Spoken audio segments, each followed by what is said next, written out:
Hello everyone! In this video, we are going to be talking about a video that's actually inspired by some of our subscribers. A few weeks ago, Best Choice hosted a teen focus group, and there are some specific questions that the teens had. I decided I needed to bring on one of my coworkers to address these topics.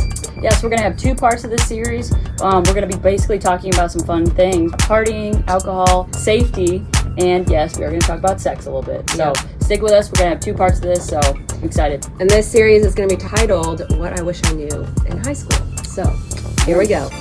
On this channel, we talk all things relationships for teens and young adults. We usually try to tie in some pop culture references as well to make it make more sense for you. So if that sounds like something you're interested in, definitely like and subscribe. But if you are not new to our channel, then you have maybe seen Suze before. She's been in one of our videos, our back to school video. She's got some knowledge that she's going to share with us today. But Suze, how about you go ahead and just introduce yourself?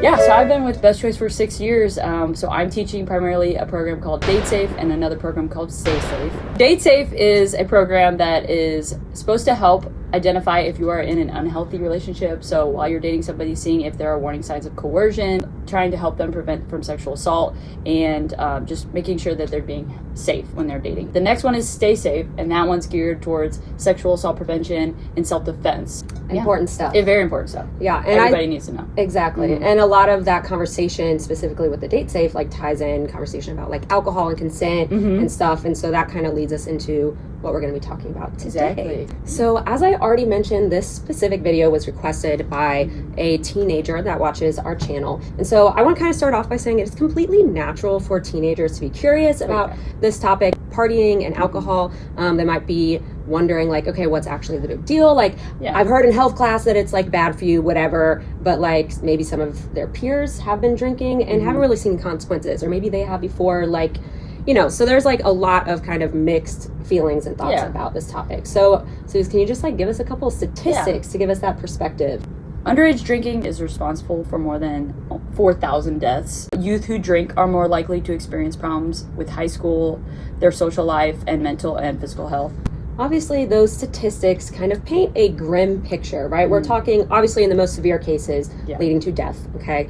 But then there's even more common, like, consequences or like effects. I would say mental health is probably a huge one. People don't really talk about how engaging in alcohol or like partying regularly can start to interfere with your mental health and your physical health. And sometimes you don't even recognize that like that's a big factor. Yeah, and people try and escape, you know, a feeling that they might have by drinking alcohol to kind of mask that emotion that they're feeling. If they're feeling depressed or sad about something and then they go drink alcohol, it will just amplify, basically throwing fuel onto that fire. There might be some temporary relief, like, I'm gonna have a few drinks, let loose, have fun, forget about it, and that might work for a little bit. Like, that's the thing about alcohol and partying and stuff. Like, what we see in the movies and TV shows is like a half truth. Like, it can be fun for a moment, right?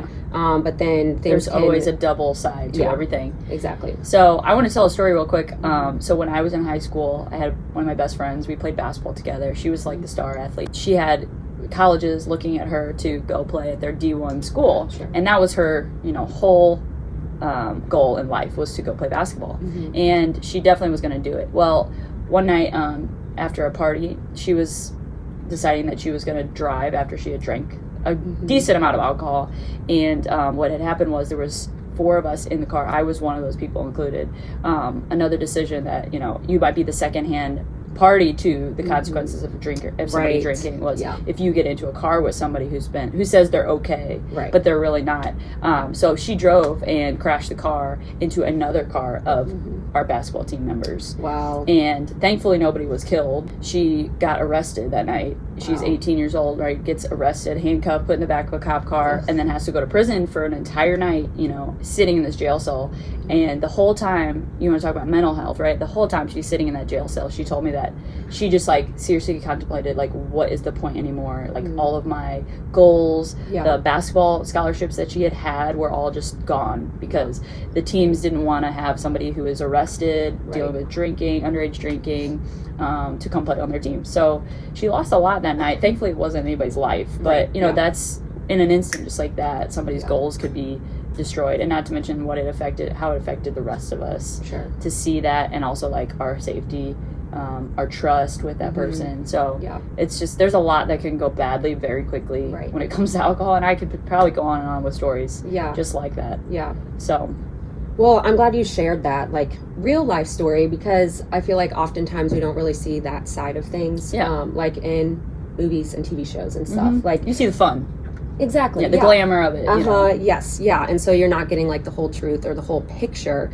I could list off a dozen of TV shows where like the characters are teenagers and like alcohol and partying is like I think a one huge All thing. American. I just watched that not too long ago. There you go. All American, Euphoria, Riverdale, On My Block. Like the list goes on. Actually, pause for a second. I want you in the comments, these viewers here, I want you to list off a few TV shows or even movies where like underage drinking is a big thing. Ton. Because there's lots of them. Ton. Okay. And that also makes it just seem way more like normalized, and that like that's just a part of the high school experience. Right. And like obviously Suze is sharing some stories of just how her high school years dealing with alcohol, whether they had to do with herself or friends.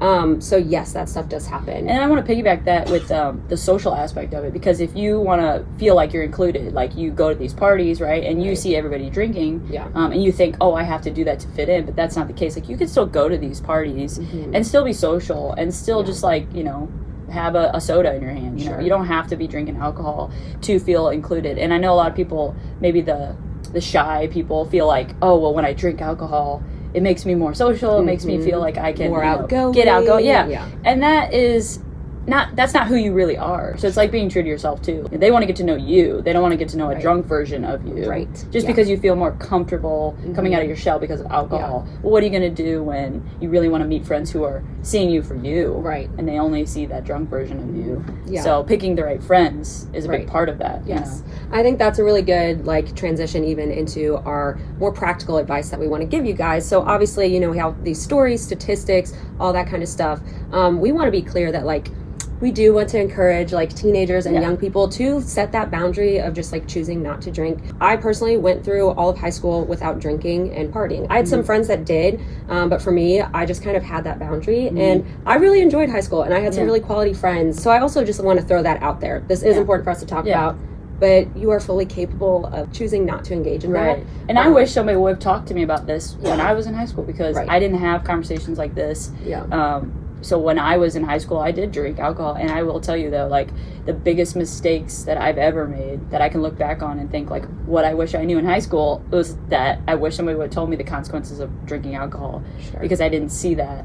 Here are 5 pieces of practical advice for keeping yourself safe when it comes to parties and alcohol. What's number 1? Number 1 is have a plan before you leave your house, because you have to know where you're going, who's driving, right? Make sure you have a sober driver, and also, you know, is there going to be alcohol there? Is there not? If you don't know, make sure you find out. Number 2 is stick with friends you can trust. This is just common sense. I hope that you have friends in your life that like you actually trust and have a good influence on each other. But especially when it comes to partying, like make sure you're with people that know you, that know your boundaries, that are going to look out for you. Know your limits. Yes, that too. All right, number 3 is make sure you do not get in a vehicle with someone who has drank alcohol. I don't care if you think they're okay. I don't care if they think they're okay.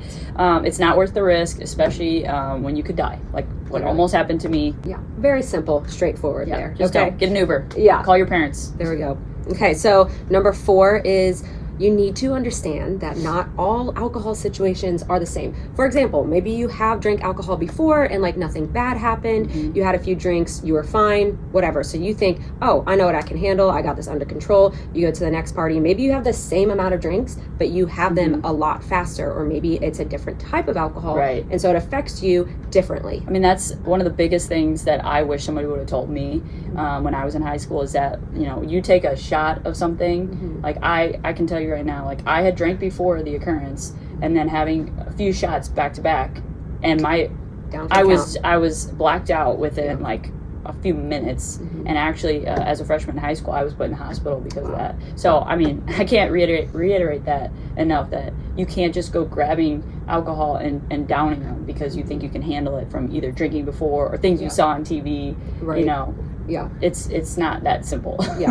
That actually just reminded me, literally in the show The Greatest Showman, a kids movie, right? Like the musical, there's this one scene where Zac Efron and Hugh Jackman, that's who the Yeah. actors are, right? They're literally singing the song at a bar and taking shot after shot after right, shot. right. Like, literally they would be 8 on the in floor. a row in a real life situation. Oh, yeah. I remember seeing that and just be like, Mhm. if that was Mhm. real life, they would literally have alcohol poisoning, even Yeah. these grown men. Absolutely. Anyway, But that's just that's a how random casual side it tangent. can Yeah, look, right? Yeah, right. So really, big picture here with that one is like, don't underestimate like how alcohol might actually affect you. If Yeah. you think that you got this under control, Mhm. that you know what you're doing, that's actually probably not a Mhm. healthy mentality to have when it comes to drinking. And that's when like having the friends you trust around help, because Yes. if you ever got in a situation like that, your Yeah. friends can step in and be like, we need to get them home, we need to Right. take care of them, instead of having a predator, a Right. person who sees this. And when I say Yeah. predator, I mean somebody who thinks they can take advantage of you Right. at that point. So Mhm. you don't want to put yourself in a situation like Yes. that to